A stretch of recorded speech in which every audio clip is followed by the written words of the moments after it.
Porque te digo una cosa, es fácil decir que murieron más de 500.000 de personas, pero infelizmente las estadísticas no tienen rostro.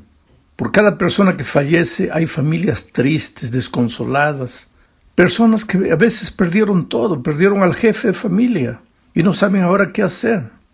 Pero infelizmente esta vida y las adversidades que encontramos en el día a día parece que nos enseñan a ver a las personas como simples números. Y frecuentemente nuestro corazón se acostumbra con la tragedia y dejamos de ver a las personas como en realidad son, personas que sufren, lloran, se entristecen. Bueno, en el estudio de esta semana observaremos cómo Jesús veía a las personas. Él no las veía como máquinas, como números. Él las veía como gente. Y quiera Dios que nosotros también aprendamos a verlas de ese modo al terminar y asimilar la lección de esta semana a nuestra propia experiencia. Para empezar, leamos Marcos 8, 22 al 26. El texto lo voy a leer comentando. Dice así: vino luego a Betsaida. Vino. Me gusta ese verbo. Vino.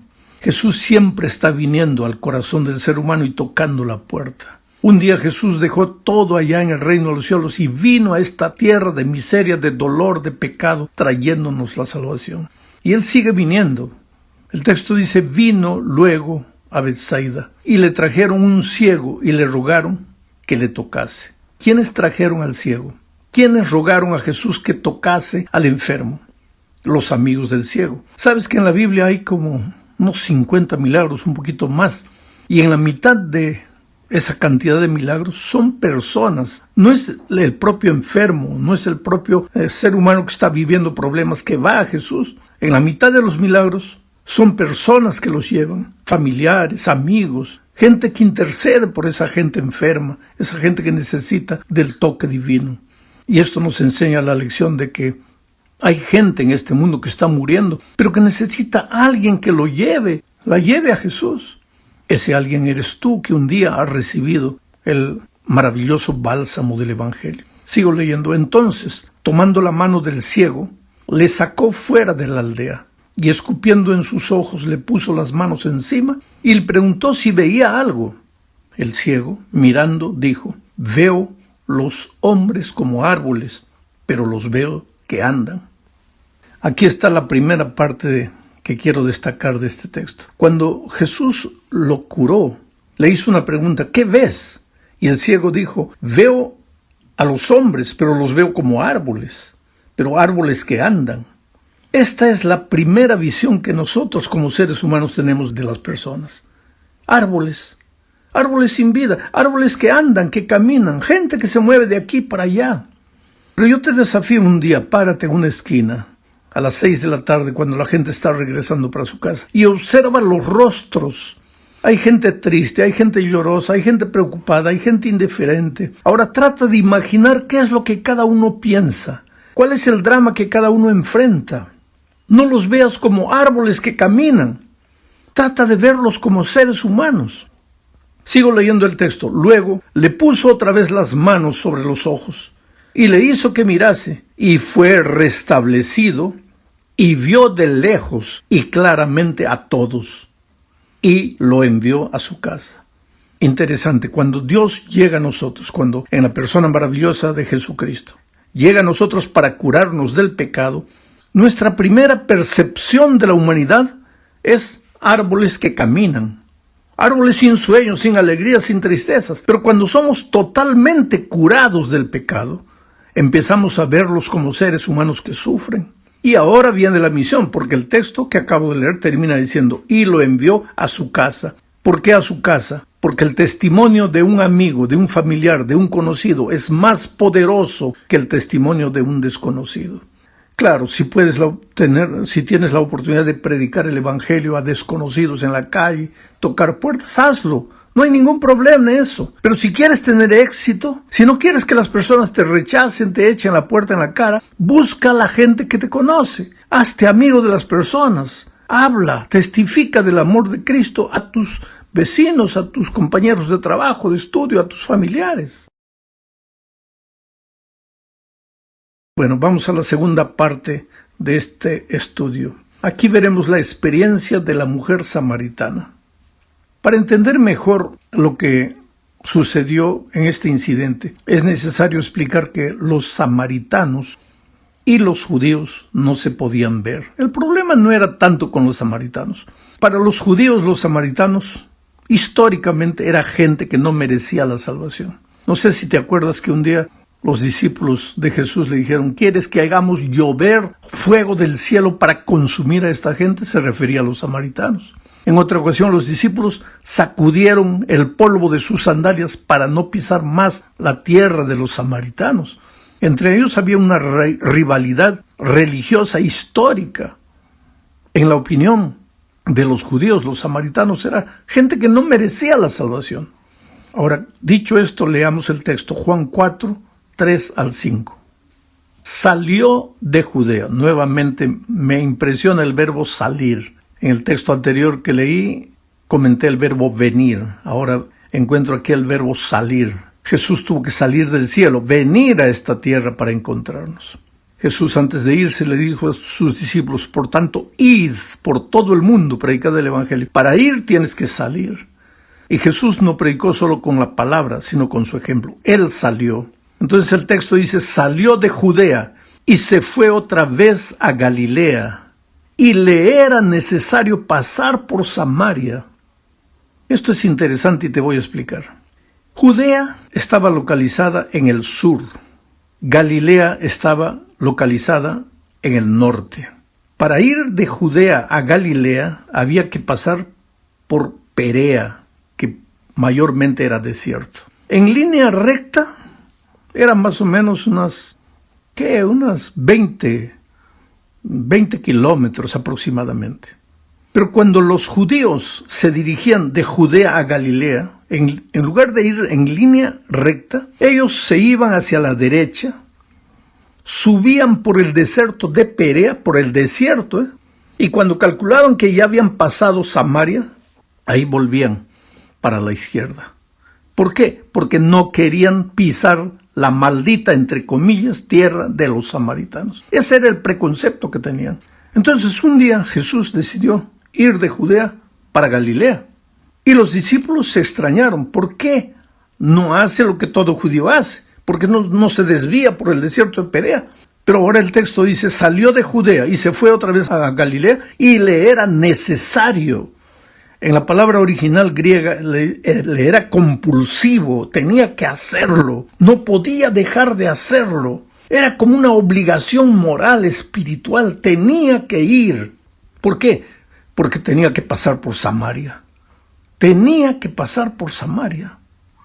¿Y por qué? Porque en Samaria había una mujer despreciada. Ahora, si los samaritanos ya eran despreciados, imagínate una mujer que era despreciada por los propios samaritanos. La consideraban una mujer vulgar, una mujer sin esperanza, una mujer que pasaba de mano en mano por muchos hombres. Quiere decir, en la opinión de los judíos, los samaritanos no tenían salvación. Y en la opinión de los samaritanos, la pobre mujer no tenía salvación. Pero el texto dice que para Jesús le era necesario ir a Samaria, porque ahí estaba esa mujer. ¿Por qué? Porque Jesús no ve a las personas como nosotros las vemos. A veces no solo vemos a las personas como árboles sin vida que caminan, no. A veces las vemos condenadas. Nosotros las condenamos a la muerte. No, para ese ya no hay salvación. No, ese ya se fue demasiado. No, ya no vale la pena más orar por ese, porque para ese ya no hay perdón. Oh, querido, bendito Dios, que nuestra salvación no depende de la opinión de los seres humanos. No depende nuestra salvación, ni siquiera de nuestra propia opinión. Porque yo siempre digo que si nosotros tuviésemos que juzgarnos, nos colgaríamos de un madero. Porque nuestra propia opinión no merecemos vivir. Porque nadie nos conoce mejor de que nosotros. Y sin embargo, Jesús jamás vio a alguien condenado. Él te encuentra en la vida como piedra bruta. Pero no te ve como piedra bruta, sino como el diamante precioso que llegarás a ser un día, transformado por su amor. ¿Cómo quisiera yo tener esa visión? De mirar a las personas en la más extrema situación, pero verlas como lo que pueden ser, transformadas por el amor de Jesús. Vamos a la tercera parte. En la tercera parte de este estudio veremos el manual divino de la testificación. Me refiero a la propia Escritura. Nosotros a veces buscamos manuales escritos por hombres de cómo testificar, cómo ganar a un amigo para Cristo, cómo llevar a un pariente para Cristo. Pero la Biblia es el mejor manual. Vamos a leer Juan 1, 35 al 42 y voy a ir comentando. Dice, el siguiente día, me gusta esa frase, el siguiente día. Siempre hay un día siguiente. Si no has hecho lo que deberías hacer hasta hoy, hay un siguiente día para que hagas las cosas como deben ser. Si no has testificado todavía, hay un siguiente día para que testifiques. Si no les has hablado del amor de Cristo a tus amigos, a tus familiares, hay un siguiente día para que lo hagas. Al siguiente día, dice, otra vez estaba Juan y 2 de sus discípulos. Y mirando a Jesús que andaba por ahí, Juan dijo, he aquí el Cordero de Dios. Le oyeron hablar los discípulos y siguieron a Jesús. Esto es interesante. Juan tenía que predicarles el Evangelio a sus discípulos. Y cuando vio a Jesús, no les habló de doctrina, no les habló de teoría, simplemente les apuntó a Jesús y les dijo, he ahí el Cordero de Dios que quita los pecados del mundo. Y cuando Juan levantó al Cordero, ¿cuál fue el resultado? Y los discípulos siguieron a Jesús. Cuando tú te encuentras con una persona y levantas primero los conceptos doctrinarios, puedes creer que vas a tener poco éxito en la comunicación del Evangelio. Pero si levantas al Cordero, a Jesucristo, ¿qué es lo que Jesús dijo? Si fuera yo levantado, a muchos atraeré a mí mismo. Entonces levanta al Cordero y verás que muchos seguirán al Señor Jesús. Ahora que le están siguiendo, mira lo que dice el texto. Jesús les dijo, ¿qué buscáis? Ellos le dijeron, Rabí, que traducido es maestro, ¿dónde moras? Una vez que las personas están siguiendo a Jesús, ahora vienen las inquietudes doctrinarias en el corazón del que sigue a Jesús. ¿Dónde vives? ¿Dónde moras? ¿Qué día quieres que guardemos? ¿Dónde quieres que nos congregamos? ¿Cómo quieres que te sirvamos? ¿Cómo quieres que te adoremos? Ahora viene el lugar de la enseñanza doctrinaria. Una vez que la persona le ha entregado el corazón a Jesucristo, ahora puedes enseñarle todo lo que la palabra de Dios dice. Entonces, sigo leyendo el texto. Les dijo, venid y ved.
Fueron y vieron dónde moraba y se quedaron con él aquel día. Estaría forzando yo el texto bíblico si dijese, y permanecieron con él para siempre. Aquí está el secreto de la conservación. Mucha gente dice, ¿por qué la gente viene a la iglesia, se bautiza y pues se va? Es que vino atraído por cualquier cosa, pero menos por Jesús. Porque cuando las personas se enamoran de Jesús, le entregan la vida a Jesús, siguen a Jesús, después reciben la enseñanza doctrinaria, es seguro que se van a quedar con él para siempre. Sigo leyendo el texto, porque era como la hora 10. Ahora viene la dinámica de la testificación. Andrés, hermano de Simón Pedro, era uno de los que había oído a Juan y había seguido a Jesús. Este primero halló a su hermano Simón y le dijo, hemos hallado al Mesías, que traducido es el Cristo. Uno de esos discípulos que siguió a Jesús cuando Juan levantó al Cordero de Dios fue Andrés.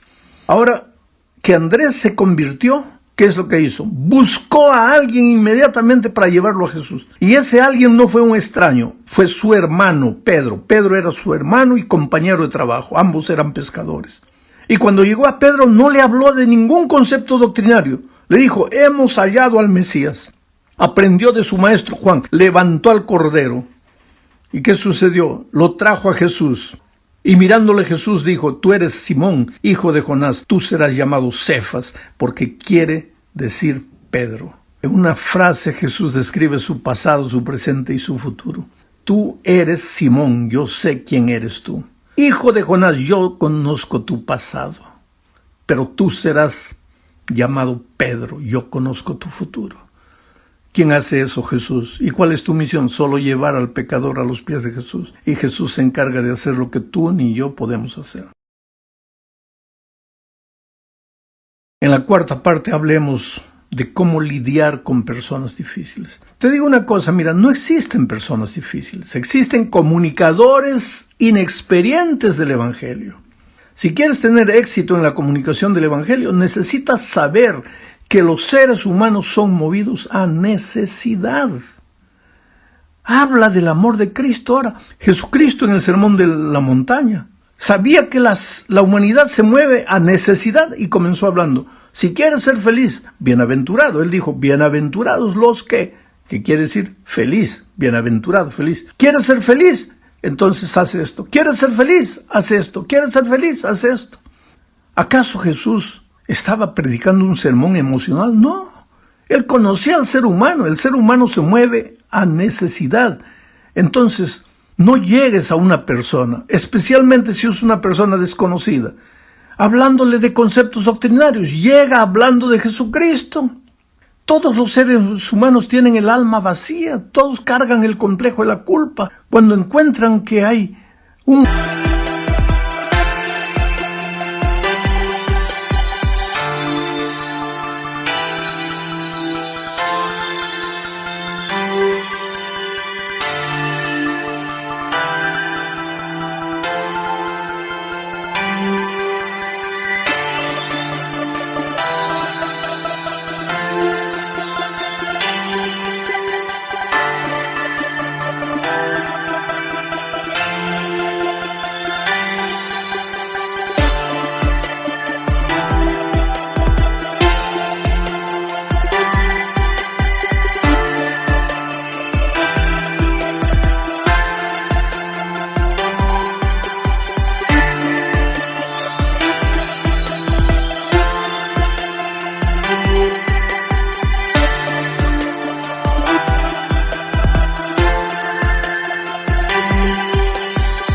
Jesús maravilloso que los puede perdonar, que los puede llenar por dentro. Esa persona va a seguir a Jesús. Te cuento una experiencia. Yo llegué al aeropuerto de Lima una vez y la persona que me iba a esperar no estaba. Entonces esperé como media hora. Yo no tenía el celular de allá de Lima, no podía comunicarme con nadie. Entonces decidí agarrar un taxi e ir para el hotel. Cuando entré al taxi, el hombre me comenzó a preguntar, el chofer del taxi, el conductor: ¿quién eres? ¿De dónde vienes? ¿Qué haces? Y eso, ¿qué? Yo me di cuenta que esta persona me conocía. No quise decir nada, pero por las preguntas que me hacía, y comenzó a entrar al terreno de la religión, y me comenzó a decir que él no apreciaba a los evangélicos, que los evangélicos eran la peor gente que había porque se consideraban dueños de la verdad, pensaban que solo ellos tenían la razón, y etc. Y yo callado. Y seguía hablando. Él hablaba más, yo escuchaba, pero él golpeaba a la iglesia. Y de repente mencionó a la iglesia adventista y la comenzó a golpear, ¿sabes? Porque son radicales, porque el sábado no pueden ni respirar, porque esto, porque aquello. De repente me comenzó a preguntar de otras iglesias. Y yo sentía que él quería que yo hablara mal de otras iglesias. Y pues yo, por naturaleza y por lo que encuentro en la palabra de Dios, yo no trato de hablar mal de nadie. Presento la verdad como la palabra de Dios dice, pero no ataco a nadie, no golpeo a nadie, no ofendo a nadie, porque lo mínimo que yo aprendí de Jesús es a tratar a las personas con dignidad, con amor, con cariño, con paciencia. Pero esta persona me quería sacar, ¿sabe?, palabras ofensivas para otras iglesias. Y de repente yo le comencé a hablar del amor de Jesús, de la soledad del ser humano. Le dije: mira, tú como conductor de taxi debe haber momentos en que te sientes solo, A veces no tienes mucho trabajo, pero necesitas dinero. Yo creo que debes volver frustrado para la casa. Y en ese momento deberías acordarte que tienes un amigo maravilloso que Jesús conoce tu historia, conoce tu pasado. Y de repente el hombre comenzó a emocionarse. Yo le seguía hablando. Y él se emocionaba cada vez más. Y de repente me dijo, yo te conozco. Le dije, ¿quién soy? Tú eres el pastor Bullón. Tú eres el pastor de la iglesia de mi hija. Mi hija es adventista. Pero yo creo que tú eres de otra iglesia, porque mi hija solo me golpea a mí, a mi religión. Pero tú no. Tú hablas de otra manera. Tú hablas del amor de Jesús. Yo traté de provocarte para que atacases mi iglesia y tú no lo hiciste. ¿Cómo puedes ser pastor de mi hija? Ahí yo me di cuenta de una cosa. No es que esa chica, la hija de ese conductor de taxi, fuese mala. No. Era una chica sincera y con toda sinceridad conoció la verdad, conoció el mensaje, conoció la doctrina. Llegó a la casa y comenzó a atacar la religión de los papás. Y con eso solo creó un muro que ahora ya no se podía trasponer. Y yo fui hablando, cuando llegamos a la puerta del hotel, yo te digo una cosa, si hubiera habido agua ahí, yo lo hubiera bautizado, porque ese hombre estaba ya listo a entregar su vida a Jesús. Entonces, querido, yo le pedí a ese hombre el teléfono de su hija, y después llamé a la hija y le dije, mira, yo te felicito. Me contó, había conocido el Evangelio hace un año, el mensaje hace un año, el primer libro adventista que había leído, El conflicto de los siglos. Y con eso llegó a la casa y comenzó a apalear a los papás por causa de la religión. Y pues solo creó un obstáculo. Entonces le dije a ella, mira, cambia de actitud. Ama a tus papás. Respeta, ellos son sinceros en lo que creen. Le conté lo que conversé con él a lo largo del viaje. Y pues después salí del Perú, no tuve más noticias. Pero yo supongo que esa persona era tan sincera, ese conductor de taxi, tan sincero y tan bueno, que con toda seguridad lo vamos a ver en el reino de Dios. Quiere decir, hay mucha cosa que necesitamos aprender. Al final de nuestro estudio esta semana, y ya me prolongué demasiado, nos enseña la lección que debemos aprovechar cualquier oportunidad para predicar.